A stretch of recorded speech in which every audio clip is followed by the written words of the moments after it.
bertemu kembali, berdoa kembali, dan belajar firman kembali. Kita berdoa.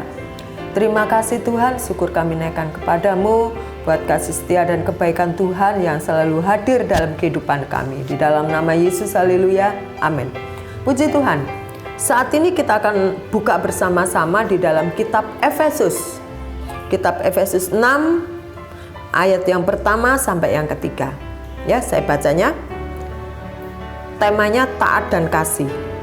Hai anak-anak, taatilah orang tuamu di dalam Tuhan, karena haruslah demikian. Hormatilah ayahmu dan ibumu.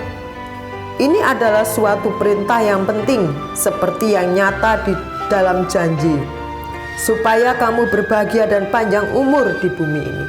Ya. Kenapa Rasul Paulus sesibuk ini untuk menulis, untuk mengingatkan kepada suatu keluarga? Ya. Karena Paulus juga peduli akan keberadaan keluarga itu. Selain itu, kondisi Paulus ini bukan dalam suasana yang menyenangkan. Dia ada dalam penjara pada waktu itu, ya, dalam kondisi yang sangat capek, yang sangat sakit, ya, karena di penjara bukan hal yang sangat enak, sangat susah sekali. Kakinya dibebani dengan besi, sehingga tidak bisa ke sana kemari, tidak bisa bebas seperti kita, ya. Dan di kota Efesus itu juga ada suatu kuil Dewi Artemis kalau tidak salah, ya. Nah, Paulus mengatakan begini bukan tidak ada maksud supaya kita sebagai orang muda, ya, tetap hormat, tetap menjunjung tinggi kepada orang tua yang sudah mendidik kita, yang sudah mengasihi kita, yang sudah memelihara kita, menjaga kita. Nah, kita mungkin sering dengar cerita kuno di Jepang, ya, di Jepang.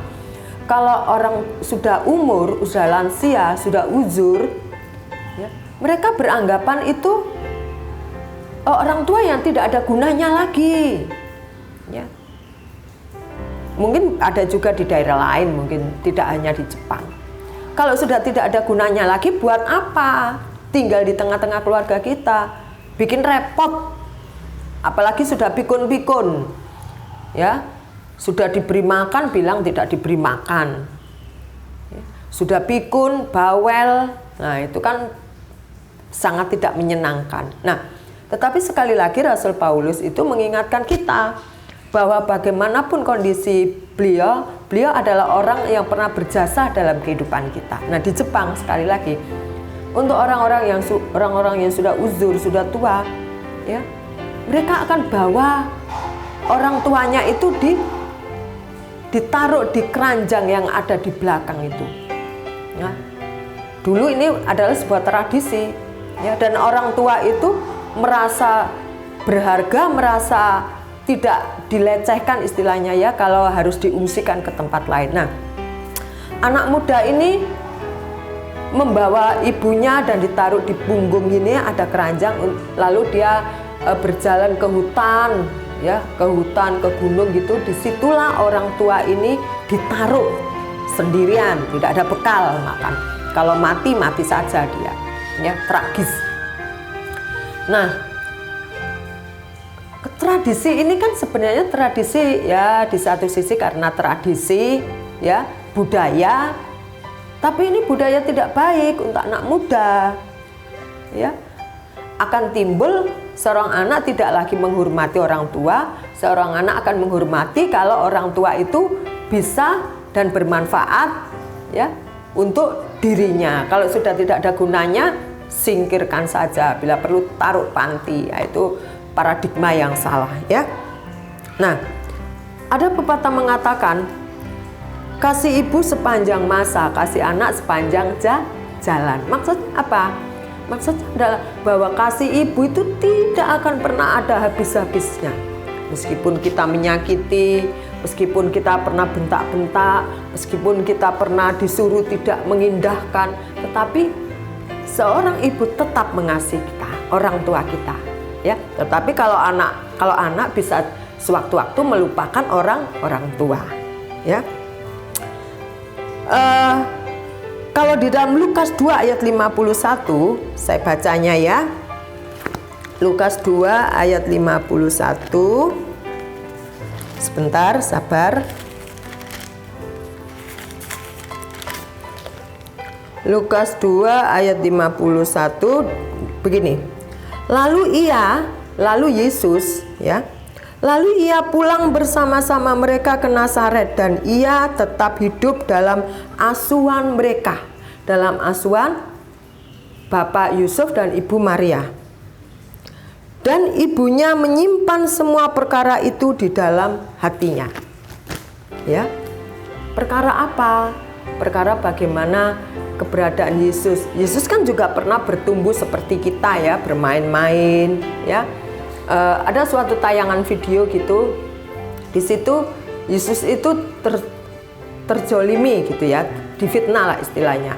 Dia tidak melakukan apa-apa, ada anak kecil, tetapi dia bilang Yesus yang melakukan ya.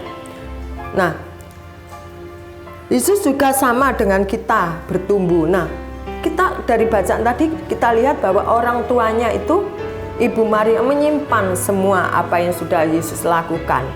Orang-orang yang sudah lakukan terhadap Yesus, dia simpan dalam hatinya. Ya. Matius 22 ayat 37 dan sampai 39 bunyinya mungkin kita sudah hafal semua. Kasihilah Tuhan Allahmu dengan segenap hatimu dan segenap jiwamu dan segenap akal budimu, ya. Dan hukum yang kedua adalah kasihilah sesamamu manusia seperti dirimu sendiri. Siapa manusia itu? Siapa sesamamu? Sesamamu adalah orang-orang yang ada di sekitar kita, orang tua kita, kakak kita, adik kita, teman kita, om kita, tante kita. Itulah sesama kita, orang-orang yang ada di sekeliling kita. Nah, sekarang bagaimana wujudnya, bentuknya, supaya kita bisa menghormati, bisa mengasihi orang yang lebih tua dari kita. Ya kita harus taat dong. Ya taat itu susah, tetapi taat itu bisa kita lakukan lewat proses. Lalu menghormati tidak harus hormat, tidak. Menghormati itu apa? Mendengarkan nasihatnya, lalu menghormati dia sebagai orang tua. Oke? Bukan hal yang gampang, saya tahu. Tapi kita akan belajar. Step by step kita akan belajar supaya hidup kita berpadanan dengan Injil Kristus. Puji Tuhan, kiranya apa yang kita dengar pada saat ini, yang kita pelajari saat ini, hidup kita semakin hari semakin indah, hidup kita semakin hari semakin mulia di hadapan Tuhan dan sesamanya, supaya Tuhan dimuliakan. Puji Tuhan, Tuhan memberkati.